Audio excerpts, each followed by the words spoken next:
अस्सलाम वालेकुम। मेरा नाम राशिद है और आज के इस ट्यूटोरियल में मैं आपको बताऊंगा कि आप zoom in and zoom out किस तरह से कर सकते हैं माइक्रोसॉफ्ट एक्सेल में। मिसाल के तौर पे मैं चाहता हूं कि ये जो मेरा डाटा यहाँ पे पड़ा हुआ है, मैं इसको ज़ूम इन करना चाहता हूं ताकि मैं इसको अच्छे से देख सकूं। तो मैं उतना डाटा सेलेक्ट करता हूं, ठीक है। थोड़ा सा और कर लेता हूँ, यहाँ तक कर लेता हूँ, ठीक है। इतना मैंने डाटा सेलेक्ट किया, उसके बाद मैं इसको करूँगा alt W sorry alt W G. जब आप इसको आल्ट डब्ल्यू जी करेंगे तो ये डाटा जो है ये बिल्कुल जूम इन हो जाएगा। अब आप इसको इजीली देख सकते हैं।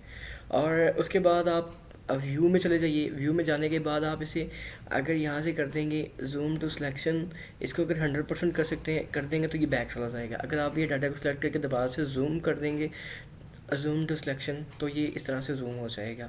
तो ये था जूम का फंक्शन जो मैंने आपको बताया कि किस तरह से हम यूज़ करते हैं एम एस ऑफिस में, और not in M S office, in Microsoft Excel 2013।